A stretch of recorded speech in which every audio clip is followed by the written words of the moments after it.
إن الحمد لله نحمده ونستعينه ونستغفره ونستهديه ونعوذ بالله من شرور أنفسنا وسيئات أعمالنا من يهده الله فلا مضل له ومن يضلل فلا هادي له أشهد أن لا إله إلا الله وحده لا شريك له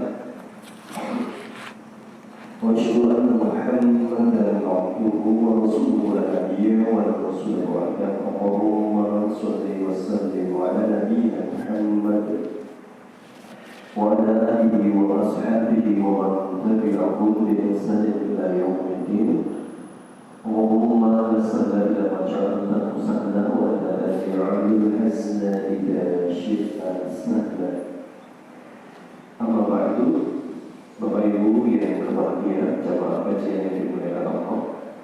Alhamdulillah malam hari ini Allah Subhanahu wa Ta'ala kembali memudahkan kita hadir di majelis ilmu. Semoga Allah berkahi hadirnya kita di setiap majelis ilmu dengan ilmu yang manfaat, dimudahkan mengamalkan dan semoga Allah memudahkan istiqomah dalam beramal soleh. Amin ya rabbal alamin. Berikutnya kita melanjutkan kajian kita terakhir surat Muhammad ayat ke-13 ya. Tentang kemarin apa ini? Balasan orang-orang yang beramal soleh, yaitu dimasukkan ke dalam surga. Ayat ke-14 Allah Subhanahu wa Ta'ala menjelaskan tentang perbedaan orang yang berilmu dan yang tidak berilmu ya. Juga menjelaskan tentang bagaimana anugerah terbesar yang Allah SWT berikan kepada hambanya. Allah punya persepsi sendiri, Rasulullah juga punya standar sendiri. Termasuk nanti standar orang sukses itu apa? Al-Quran punya standar.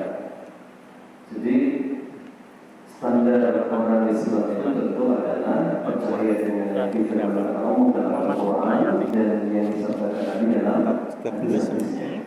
113 ya. Baik, kita buka ayat ke-14. A'udzubillahi minasyaitonir rajim, surat Muhammad.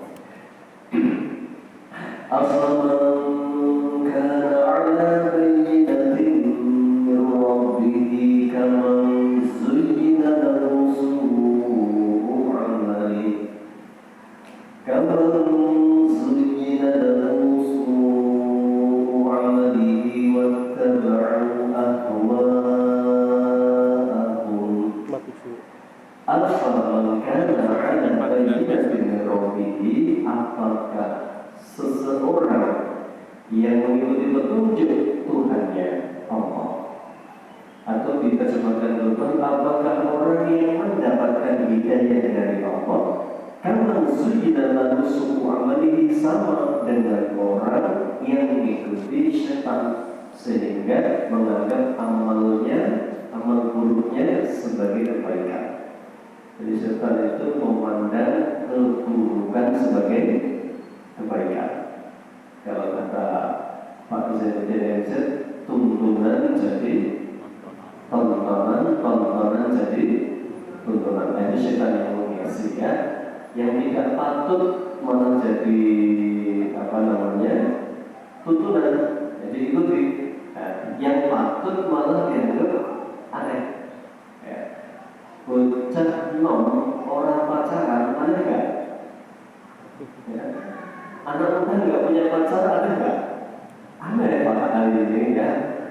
Sementara kalau anak gadis ya dibawa ke sana kemari belum ada status apapun ya, baru kenalan itu dianggap lumrah. Ini zaman apa berarti? Dan zamannya nggak pernah edan wong ini ya. Ngomong zaman edan itu dosa lah itu ya, karena Allah dalam diskusi itu bersabda berfirman, yudhini ibnu Adam, manusia menyakitiku. Bagaimana Allah bersakiti? Bisa dihindari dengan menjelekkan masakan jamal. Jadi ngomong jamal itu sama aja menganggap jamal itu dekat. Dekat bukan zamannya Nabi, Orangnya ya. Apakah sama orang yang berada di atas petunjuk dengan orang atau begini? Apakah sama orang yang mengikuti petunjuk Allah dengan yang mengikuti petunjuk syaitan? Ya, sudah tentu jawabannya tidak sama.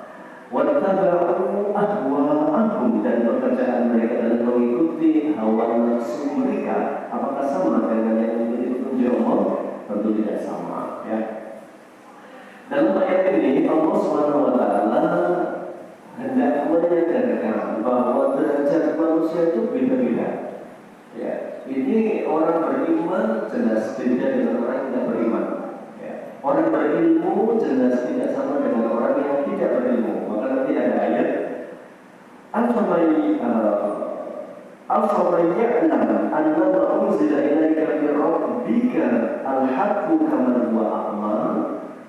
Samakah orang-orang yang mengakui kebenaran yang diturunkan dari Allah dengan mereka yang buta dan tidak menerima kebenaran? Tentu tidak sama. Ini kayak Al-Quran ini namanya kalau dalam ilmu balaghah itu soal ingkari, pertanyaan yang tidak perlu dijawab. Karena sudah pasti jawabannya apa? Tidak sama. Allah juga mengatakan la yastawi ashabun nari wa ashabul jannah. Tidak sama penghuni surga dan penghuni neraka. Sudah pasti ya. Ya. Kemudian di sini ada keterangan bagaimana petunjuk itu.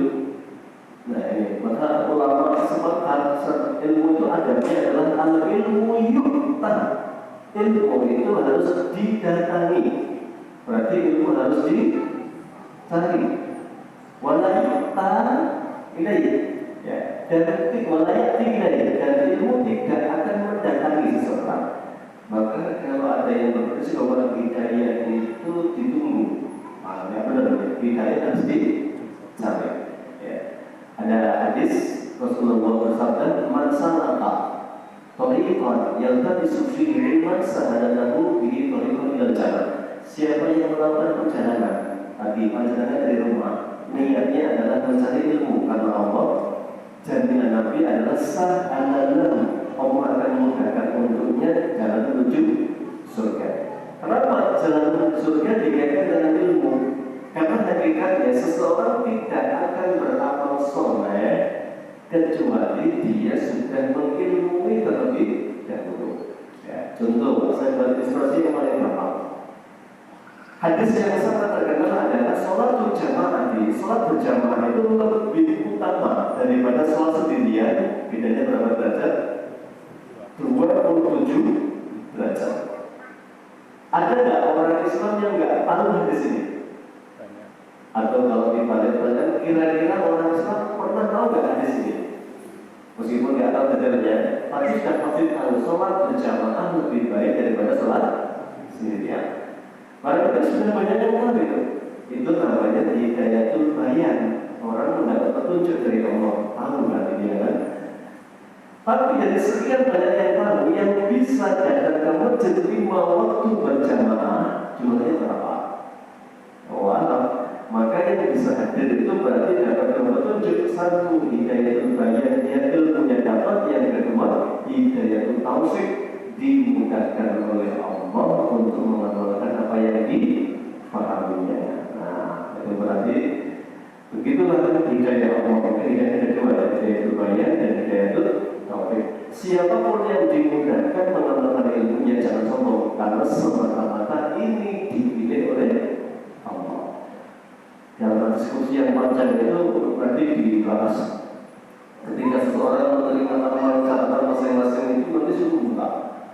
Ya, dicek satu persatu oleh Allah itu benar enggak. Malaikat sudah bersaksi yang nulis itu, bumi juga bersaksi, ya, Rasul juga bersaksi, pernah menyampaikan enggak bab itu. Kok ada orang Islam enggak ngerti kalau sholat berjamaah itu lebih utama? Itu Rasul ditanya, Bujang bahasa Jawa sampai sampai di dulu. Sebenarnya sempat sudah menyampaikan belum ya Rasulullah? Kira-kira sudah menyampaikan belum? Sudah, ya. Nah, orang kok jadi nggak tahu? Saya nggak tahu kalau berjamaah itu lebih utama. Nah, itu nanti Pertanyaannya bisa panjang. Misalnya orang mana dulu normal enggak apanya? Kelingannya. Ya. Kemudian dengan edan apa enggak dulu? Karena orang budak, orang edan, orang pikul, dan orang yang tidak pernah mendengar ilmu itu dimaafkan ketika mereka melakukan sebuah kesalahan. Ya. Jadi kalau tentang udur bil jahli, udur karena bodoh itu ada 4 yang dimaafkan oleh syariat. Nanti ada ujian tersendiri bagi 4 ulama ini. Ini tentang ilmu dulu. Nah, maka Allah menyatakan tidak sama orang yang beriman dan berilmu. Beriman saja itu tidak sama Pak kedudukannya. Sama-sama beriman, maksudnya sama-sama muslim. Sama nggak levelnya? Sama. Dalam surah Al-Mujadalah ya. Ya fa'innahu ladina amanu minkum waladina utul ilma darajat. Allah meninggikan derajat orang-orang yang beriman dan yang beriman dan berilmu derajatnya lebih tinggi beberapa derajat. Padahal satu derajat itu kata Rasulullah jaraknya antara langit dengan bumi jauh. Ya.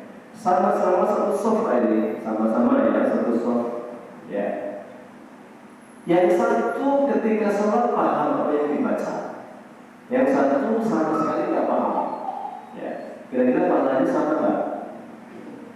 Ya, Allah ya. Jelas kedudukan orang berilmu itu mulia di hadapan Allah. Ingat di hadapan siapa? Allah ya. Sama Rasulullah diberitahu oleh Jibril, ya Muhammad, inna syarafal mu'min qiyamuhu billah. Mulianya orang beriman di hadapan Allah itu siapa yang bisa sholat tahajud, itu mulia di hadapan Allah. Kira-kira kalau di hadapan orang dihormati nggak Pak? Rajin tahajud? Nggak ngefek kayaknya Pak. Ya. Dengan dia beri tahajud langsung dihormati sama orang Pak. Masya Allah, jangan sangat sholat itu enggak Pak. Kalau saja mau coba, saya tidak jadi duitnya. Ya. Jadi standarnya beda-beda ya. Maka nanti ayat berikutnya standar sukses itu beda antara manusia dengan Allah, beda itu. Ya. Baik, ini tentang ilmu ya. Jadi ilmu itu kemuliaan tersendiri di hadapan Allah tentunya ya. Wattaba'u ahwa'ahum, dan mereka mengikuti hawa nafsu mereka. Ayat berikutnya ini ya, setelah Allah membedakan antara yang tahu dan yang tidak tahu ya, itu beda. Berikutnya Allah memberi balasan orang yang beriman. Mathalul jannati allati wu'idal muttaqun, perumpamaan surga yang dijanjikan Allah untuk orang yang bertakwa ya. Fiha anharun min ma'in ghairi asin. Di surga itu ada sungai-sungai. Ada berapa sungai ini? Satu, anhar, sungai-sungai pertama min ma'in ghairi asin, airnya tidak asin. Asin ini bahasa apa? Bahasa Arab itu beda dengan asin bahasa Indonesia ya. Kalau asin bahasa Arab itu adalah terjemahan pasnya apa berarti ini? Payau ya. Payau itu kayak air mana? Tambah ya. Tambah ya. Pokoknya yang dekat laut lah ya. Kalau kita pernah wudu di dekat laut, biasanya airnya payau. Payau itu ya buat minum nggak seger, buat mandi nggak seger ya. Ya payau itu ya.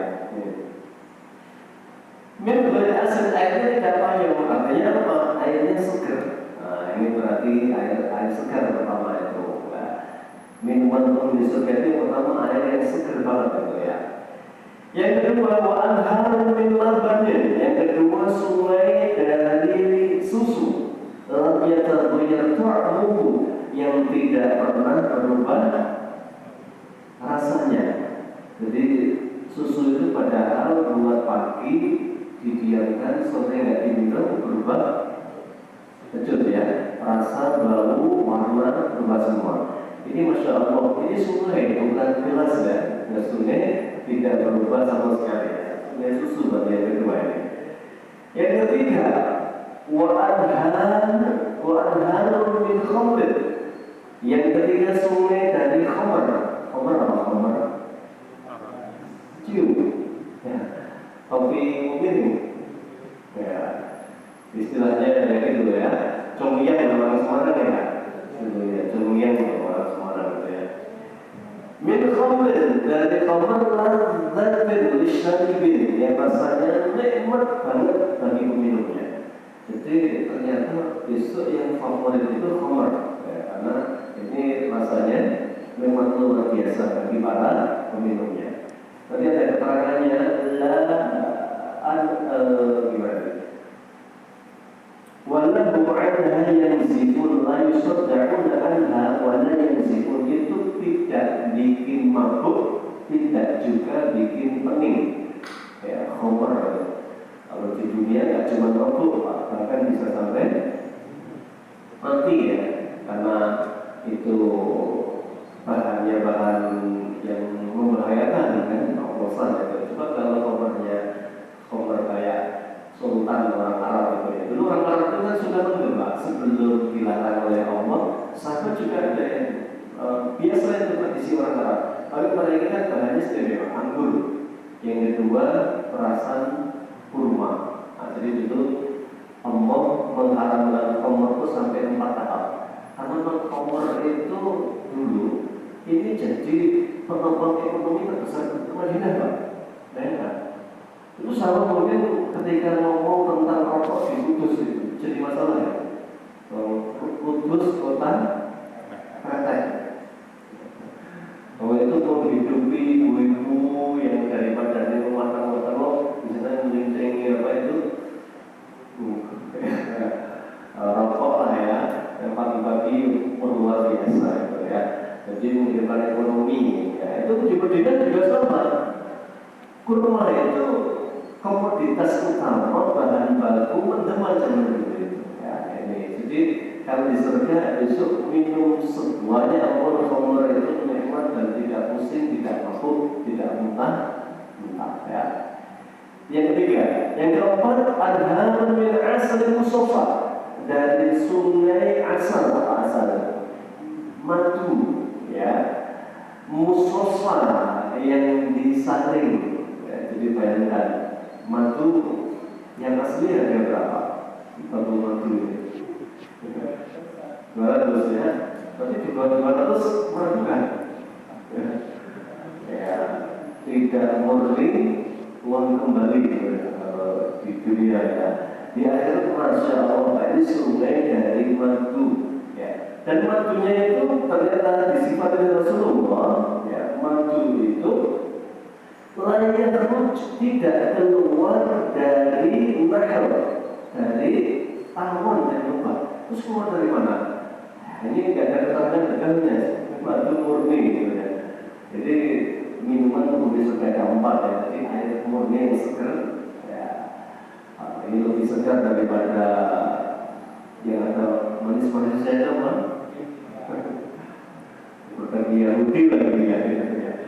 Ya, ini kayaknya seger banget, dan dari dua airnya dari madu, putihnya nggak ada yang mengalahkan, lezatnya nggak ada yang mengalahkan, dan tidak berubah rasa bau warnanya. Dan yang ketiga khamr, yang keempat madu. Ada tambahannya nanti zanjabil. Apa zanjabil? Ya, zanjabil jahe.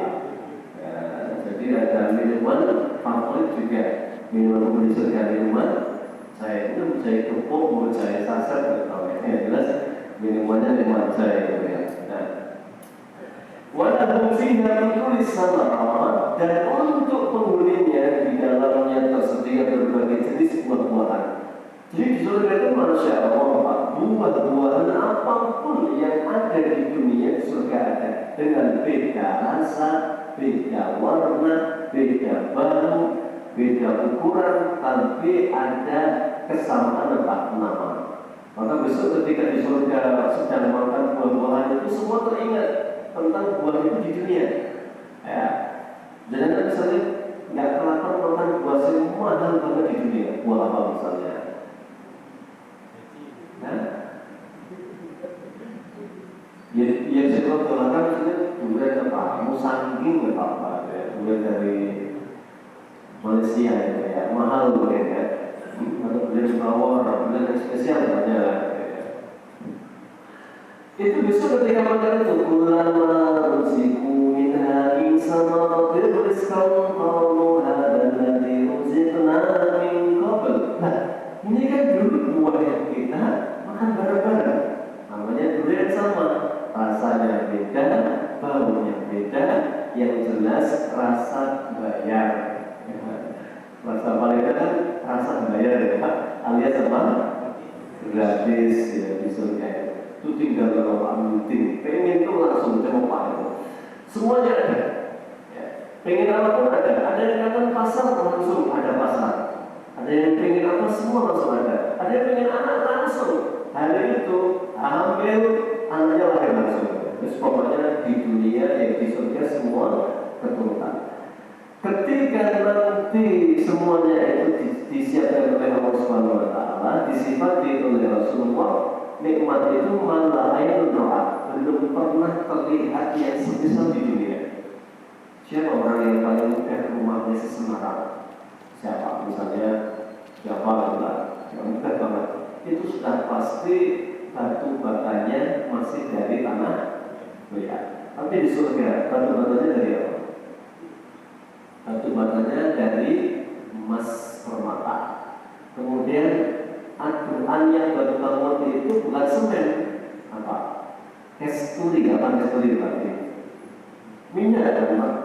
Masuk akal nggak? Minyak buat nyambung badan? Ya nggak masuk akal. Mau kata Rasulullah tidak pernah terlihat mata, tidak pernah terdengar telinga, tidak pernah terbetik dalam benak manusia. Yang surga itu. Bapak surah min rabbihim, dan ampunan dari Tuhan mereka. Karena dua hal itu sinar sama enggak dengan penghuni neraka. Wasuku ma'al hamiman, yang minumannya adalah air yang mendidih. Luarnya buah apa? Zakum. Faqatta'a am'a'ahum, sampai apa? Memutus sampai ini tenggorokan mereka. Baik, Bapak Ibu yang dimuliakan Allah, dalam Al-Quran juga berfirman, kullu nafsin dha'iqatul maut, setiap orang pasti akan mati. Kullu nafsin dha'iqatul maut, setiap yang bernyawa, mengenai manusia ya, setiap yang bernyawa pasti akan mati. Ingat, berarti mati itu kepastian. Bisakah dihindari? Bisa nggak dihindari? Bisa ditunda? Bisa dipercepat? Tidak bisa. La yastakhiruna sa'atan wa la yastaqdimun. Ditunda sebentar tidak bisa, minta dicepatkan juga nggak bisa. Ada orang yang Masya Allah koma sampai berapa belasan tahun. Dan putra-putra Saudi itu ya wajahnya ganteng, koma belasan tahun. Ya itu nggak mati gitu, nggak mati tidak hidup gitu. Ya.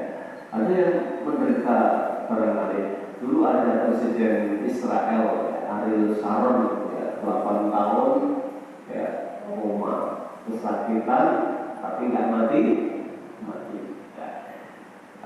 Begitulah kematian dengan berbagai caranya Allah akan mengambil ketika sudah tiba ajalnya. Kemudian yang menjadi catatan berikutnya kata Allah, kullu nafsin dha'iqatul maut wa innama tuwaffawna ujurakum yaumal qiyamah. Dan pahala itu akan disempurnakan oleh Allah pada hari akhirat, hari kiamat. Artinya kalau hari ini kita diberi kenikmatan, itu baru sepersekian persen dari kenikmatan di akhirat. Ya.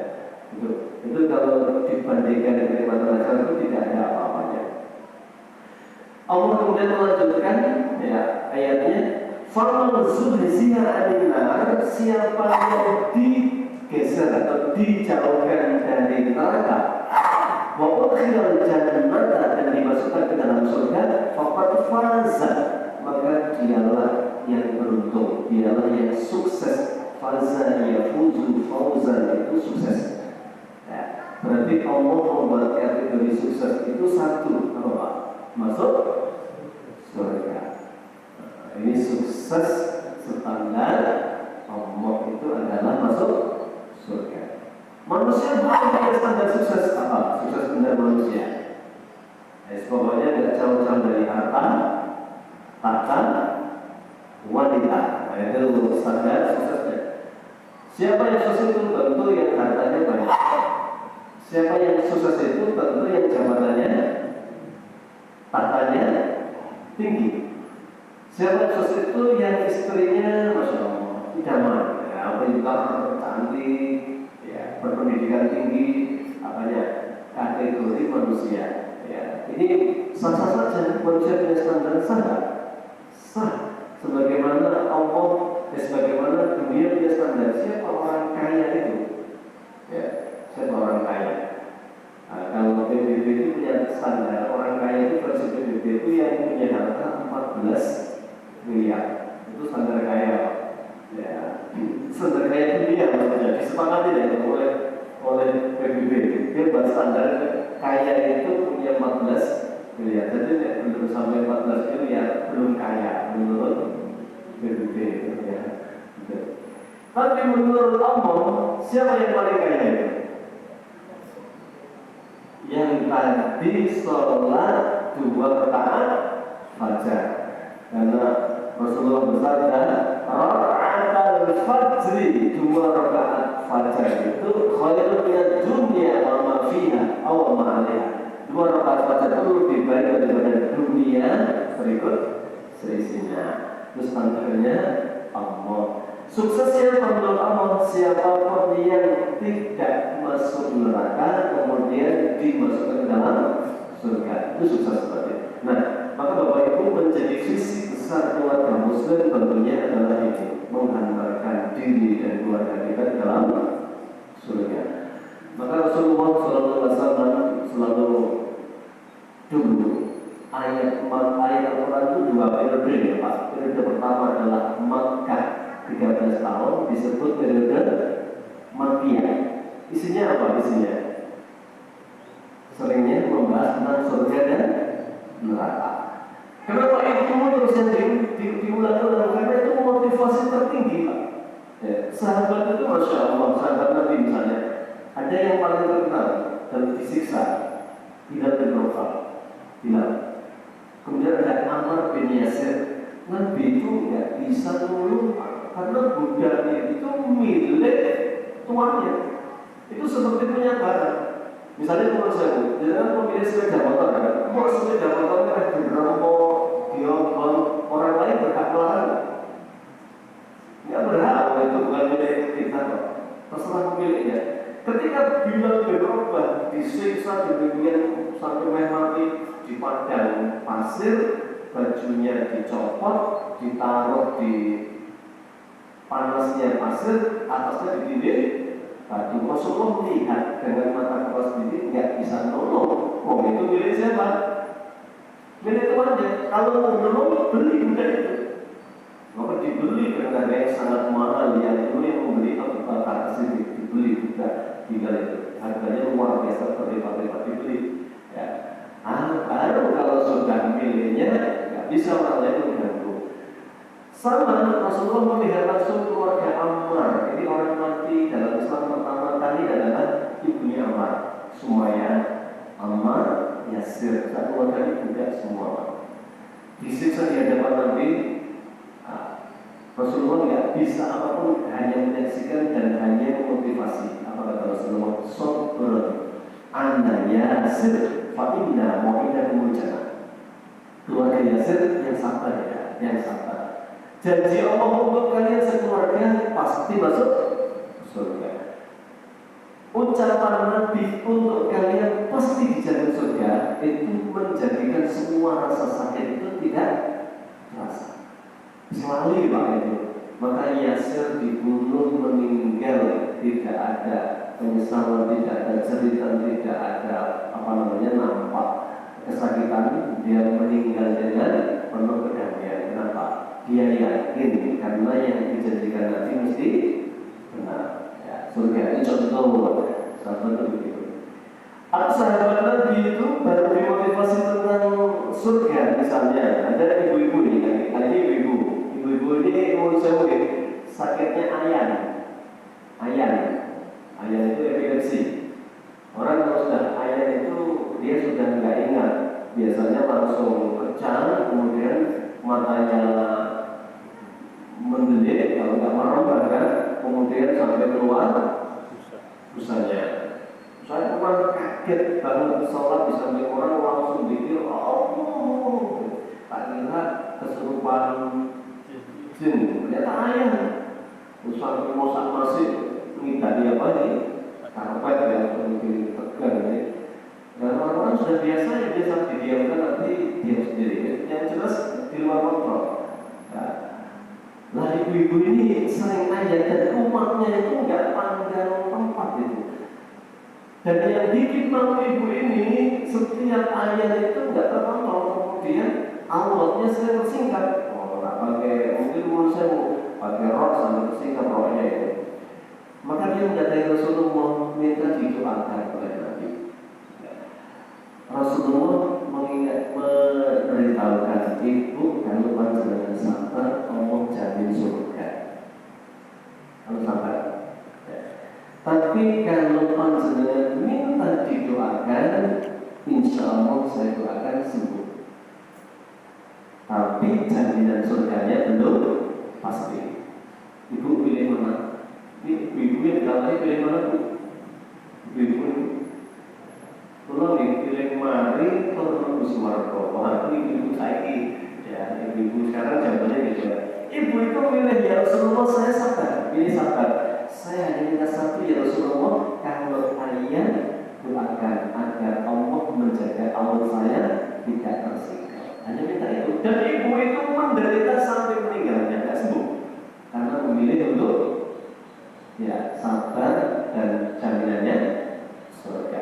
Jadi surga itu bagi sahabat itu sudah puncak daripada impian semuanya. Yang menghantarkan kesannya sudah semua akan ditempuh, semua akan dilakukan. Ya. Sama Amr bin Jamuh itu orang yang cacat. Amr bin Jamuh perang Badar itu perang Badar gak ikut, perang Uhud itu dia pengen ikut banget. Anaknya itu kuat, tapi sudah sepuh Pak. Sudah sepuh kakinya cacat. Anaknya itu tahu bapaknya itu semuanya luar biasa, maka anaknya mendadak Rasulullah bertiga. Ya, Rasulullah menurut saya di bahasa Jawa ya. Mungkin bapak daftar pengen derek perang ampun diizinkan Rasulullah. Misalnya bapak pun sepuh gitu. Wah, bapak ini dengar anaknya mintakan izin kepada Rasulullah. Bapaknya katanya mau anaknya disini. Ya, apa kamu pengen menghalangi bapak masuk surga? Bukankah mati syahid itu jalan paling cepat untuk masuk surga? Gitu. Ya, makanya bapaknya langsung mendatangi Rasulullah. Rasulullah kemudian mendengar keinginan yang sangat kuat itu, Rasulullah mengizinkannya untuk bergabung menjadi pasukan perang Uhud. Akhirnya padahal cacat Pak. Dia ingin masuk surga dengan pincangnya dan benar. Ya, kemudian Allah SWT mengabulkan keinginannya dan dia syahid di perang Uhud. Bagaimana bisa semangat itu? Karena motivasinya adalah surga. Sama halnya ketakutan sahabat kepada neraka. Jadi neraka itu benar-benar menjadi sebuah apa? Ya, hal yang paling ditakuti. Contoh misalnya, ketika di sini diceritakan ada sahabat muda namanya Abdullah bin Umar. Abdullah bin Umar bin Khattab ini putranya Umar bin Khattab. Satu hari anak muda ini tidur di masjid. Kemudian dibangunkan oleh Nabi SAW. Jadi bangunkan tidur di masjid, tapi bangunnya bablas sampai subuh. Ya, ternyata dibangunkan itu yang membangunkan Rasulullah lagi, maunya luar biasa. Ya, Rasulullah itu kalau masuk masjid mesti menjelang koma. Bahkan dalam sebuah riwayat Rasulullah tidak ada riwayat sholat tahiyatul masjid. Jadi Rasulullah itu selalu sholat sunat di mana? Di rumah. Ya. Ada riwayat yang mengatakan bukan tahiyatul masjid, tapi qobliyah yang dimaksud itu ya. Rasul tidak pernah qobliyah di masjid, selalu qobliyah Nabi di rumah. Maka dia bersabda, afdhalus sholati sholatul mar'i fi baitihi illa maktubah. Sholat yang paling utama bagi seorang muslim adalah sholat di rumah, kecuali sholat wajib. Berarti selain sholat wajib yang utama di mana? Di rumah. Tahajud paling bagus di mana? Di rumah. Duha di rumah. Qobliyah di rumah. Ba'diyah di rumah. Yang paling bagus itu. Tentu berlaku kalau rumahnya nempel masjid ya. Rasulullah kan rumahnya nempel dengan masjid. Tinggal melangkah saja sudah sampai masjid. Nah ini ceritanya berlanjut. Abdullah kemudian dibangun dengan lebih malu lagi bahwa ternyata Rasulullah. Maka kemudian dengan penuh rasa malu dia bangun berwudu kemudian sholat subuh. Nah karena malu itu dia cerita sama kakaknya. Kebetulan kakaknya Abdullah bin Umar itu istri Nabi, namanya Hafsah binti Abi Bakar. Jadi Hafsah itu ini ketika dinikahi Nabi itu dalam rangka Nabi menyambung persaudaraan ataupun tali ukhuwah dengan siapa? Umar bin Khattab. Menurut saya mungkin kita nggak tahu perang ya, tapi ini kaitan dengan budaya. Budaya itu semata nggak bertentangan dengan agama, nggak masalah, nggak ada yang perlu dimasalahkan. Ada 4 khalifah ini, ada Abu Bakar, Umar, Utsman, Ali. Abu Bakar itu mertuanya Rasulullah, padahal Rasul sama Abu Bakar tua siapa? Rasulullah sekitar 2 tahun kalau tidak salah. Ya. Tapi Rasulullah jadi mantunya Abu Bakar. Rasulullah dengan Umar tua siapa?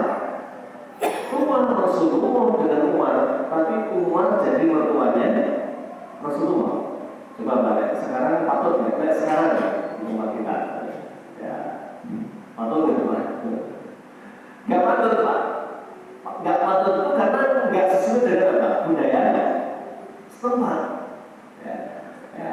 Ini ketemu ngaji gini ya. Ini Bapak A atau Bapak B ya. Bapak B punya anak perempuan ya. Padahal Bapak A ini usianya lebih tua daripada Bapak B. Kemudian Bapak B menawarkan putrinya, Pak, nikah kalian dulu pun. Ya. Ini wajar betul Pak? Ya wajar. Abu Bakar itu menawarkan Aisyah pada Rasulullah kan itu ya. Dan Rasulullah juga menginginkan dan menikah dengan Aisyah binti Abi Bakar. Di antara ketika biasa. Ya. Apalagi Rasulullah menginginkan Ba'dul awliya dan orang beriman dengan beriman yang lain itu sampai apa? Menguatkan jadi wali Rasulullah. Orang hebat itu nggak mau lepas.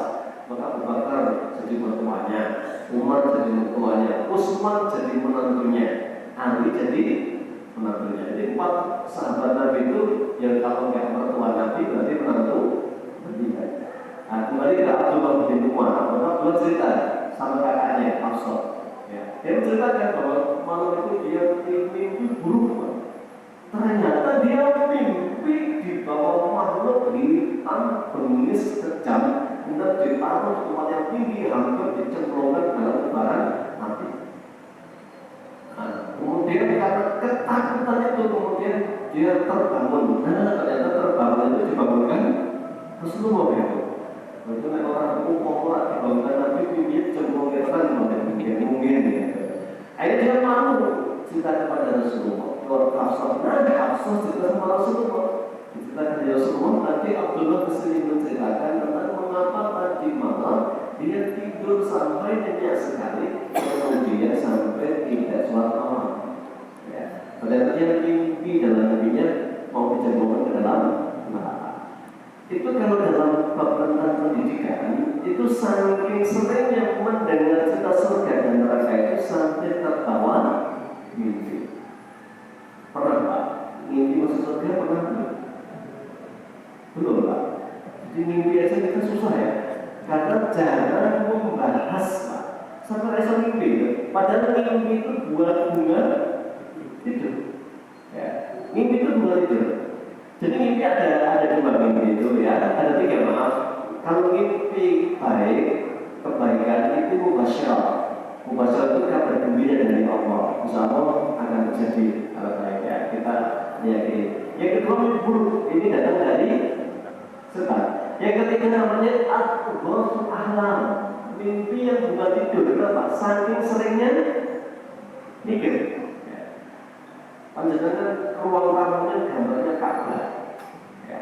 Kemudian di kamar nyetak elektrik gede banget Ka'bah itu, padahal belum haji, belum umroh. Kemudian mimpi umroh, mimpi haji, labbaik Allahumma labbaik, gitu dibuka sama sini. Pak ini mimpi. Kenapa bisa mimpi? Karena saking seringnya lihat Ka'bah, pengen banget ke Ka'bah sampai terbawa mimpi. Itu namanya bunga hidup. Karena sering mendengar cerita surga, neraka, surga, neraka, mimpinya sering begitu iman dulu Pak. Kalau Jawa itu. Maka Rasulullah tersenyum mendengar cerita dari Hafsah. Kemudian beliau berkomentar begini. Nikmar rajuli Abdullah idza qawmal laila. Pemuda terbaik itu adalah Abdullah bin Umar. Andaikan dia kalau malam sholat tahajud.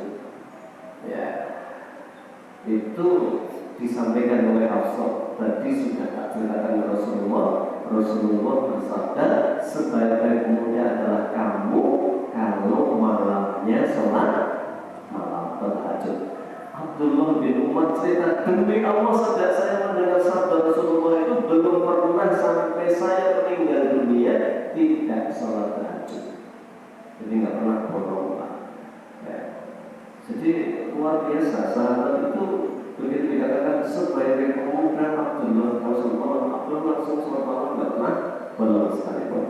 Nah, itu motivasi surga, itu motivasi yang memang dahsyat sekali bagi sahabat itu. Disiksa seperti apapun, ya mereka hanya sakit tapi kalah dengan nikmatnya surga. Ya, dia tidak berpikir lagi. Sama halnya Rasulullah juga begitu. Ketika ada kisah lagi sebagai bukti neraka itu jadi tempat yang harus menjadi prioritas. Ya, berdoa semua penghuni rumah kita dan anak istri kita berlindung dari neraka. Disebutkan satu hari Rasulullah SAW sedang menerima kurma. Nah, Rasulullah itu selalu bertanya Pak, kalau ada yang mengantarkan kurma atau apapun itu ditanya, ini apa? Sedekah atau hadiah? Sedekah itu ada dua, sedekah wajib berarti zakat mau, sedekah sunnah berarti yang infak itu. Kalau sedekah saya berikan kepada ahli sufah, orang-orang miskin yang tinggal di masjid. Kalau ini hadiah, saya terima. Nah, nanti Rasulullah itu setelah jadi nabi, beliau tidak pernah berbisnis. Itu sirah yang paling kuat sejak usia 40 tahun begitu turun kepada al-alat, apalagi sampai al-mudassir, ya ayyuhal mudassir qum fa'anzir, orang yang berselimut bangun dakwahkan Islam ini. Rasulullah tidak sempat kerja Pak. Rasulullah dari mana? Maisha beliau mau pengen saya 9 istri dari mana? Yang pertama beliau diizinkan Allah dari hasil ghanimah ketika berperang bawa ghanimah. Yang kedua dari hadiah yang diberikan. Dan Rasulullah itu tidak pernah kemudian saya menggunakan aji mumpung. Ya. Bahkan ketika beliau mau hijrah itu Abu Bakar sudah disini Rasulullah, ya Rasulullah, saya sudah siapkan onta terbaik spesial. Andai karena kita dikejar oleh orang kafir Quraisy, kita akan lari dengan cepat dengan onta ini, mas spesial. Ini untuk jenengan satu, saya satu. Rasulullah bisa nanti saya ganti berapa harganya kata Rasulullah. Jadi tidak malah memotong sahabatnya, berinfaklah untukku dengan yang terbaik. Itu sebenarnya apa, mengakali jamaahnya ya. Ini memang Memang Rasulullah begitu ya, tidak pernah ngajari mental-mentalnya. Ya. Nah, kembali ke tadi, maka Rasulullah menerima kurma pagi itu ini kurma sedekah semua, zakat semua, nah, selesai. Tapi nggak bawa pulang satu pun, karena itu zakat, nggak ada hadiahnya. Akhirnya benar, begitu selesai menerima zakat, Rasulullah dibagikan semua kepada ahli sufah. Rasulullah mau masuk rumah dan akan cucunya digendong, tiba-tiba cucunya ngetes di mana? Di tengkuknya ya. Gitu lah. Kita tadi kayak ngetes itu karena ngomong sesuatu, tapi khawatir. Ini jangan-jangan bocah ngomong kurma sedekah. Bener Pak, dicek itu diri, bener dia ngomong kurma itu Hasan, belum usianya belum sampai 2 tahun, setahunan ya. Kemudian Rasulullah minta ini sih buang. Gitu ya, Rasulullah ya, dilepas ya. Anak kecil nggak mau, enak kurma itu, langsung anak Nabi yang kiri ya, membuka mulutnya Hasan, tangan kanannya mengambil kurma sambil bersabda, alam ta'lam, tidak tahukah engkau wahai anakku, cucu ya, anna Muhammad dan Ali Muhammad, dan bahwa Muhammad dan keluarga Muhammad haram makan harta sedekah. Ya. Bocah cilik Pak, bocah ngomong paham nggak ya? Nggak paham ya. Kemudian Nabi juga bersabda, ayyumalahimin nabatatin sumrin fannar awlabi, dan dimanapun yang tumbuh dari harta yang haram kelak akan dibakar oleh api neraka. Ini tentang tanggung jawab seorang kepala rumah tangga. Tentang bernama Muhammad SAW ingin tidak ada bahkan anak dan cucunya makan harta yang haram. Ya, mungkin bagi sebagian orang bahasa Jawa ini luweh masih cilik orang pokok. Tidak apa. Jadi Rasulullah itu tidak pernah mentolerir yang haram atau maksiat, tidak pernah. Nabi itu pernah dikabari ada anak kecil penduduk Madinah. Ada petani di Madinah itu curhat sama Nabi Rasulullah, bocah-bocah cilik-cilik seringnya halangi kurma di kebun saya. Rasulullah serius banget menerima info itu. Kapan, di mana Pak? Ditunggu sama Nabi. Pada sekarang OTT ya Pak, operasi tangkap tangan ya. Tapi itu benar cilik-cilik membandemi kurma Pak, dibandemi. Ya, kemudian orang Nabi belajar sekolah sama Nabi, kemudian ditanya, nah kurma siapakah ini? Nabi nggak ingin duduk. Ya, barangkali kurma bapaknya dan anak-anak itu kurma Ansor ya Rasulullah, milik orang Ansor Rasulullah ya. Berarti bukan milik ayah enggak? Bukan ya. Kenapa kalian lagi? Kami lapar ya Rasulullah. Nabi itu terjemah mendengar lapar itu ya. Kemudian Nabi mengingatkan ya, Abdul Mutulumatu Yaumul Qiyamah. Kezaliman mengambil harta milik orang lain itu boleh ya. Kezaliman jadi kegelapan di hari kiamat, jadi dosa. Ya, maka jangan pernah berbuat zalim kepada orang lain. Kemudian Nabi mendoakan agar Allah memberkahi hidup anak-anak itu dan diberikan kecukupan harta yang halal. Ya. Ilmunya, hikmahnya adalah Nabi nggak pernah mentolerir, bahkan nggak pernah ngomong sama bapak yang waktu tadi lalu gen masih anak-anak wajar, anak-anak nyolong bahwa mereka cuma menghilangkan rasa lapar. Tidak, haram tetap haram meskipun anak-anak berarti tidak mentolerir sama sekali. Itu contoh bagaimana memberitahukan setiap keluarga muslim tanggung jawabnya adalah ku anfusakum wa ahlikum nar. Karena visi utama keluarga muslim itu memastikan tidak ada yang ke neraka, semuanya masuk surga. Maka bagaimana caranya tadi? Menjauhi yang dilarang oleh Allah dan mengamalkan hal-hal yang mendekatkan ke dalam surga. Itu gambaran tentang surga, nikmat-nikmatnya. Jadi menjadi visi besar keluarga muslim adalah bagaimana masuk surga dan dijauhkan dari api neraka. Mohon maaf, kita cukupkan dengan doa kafaratul majlis. Subhanaka Allahumma wa bihamdika asyhadu an la ilaha illa anta astaghfiruka wa atubu ilaik. Billahi taufiq wal hidayah.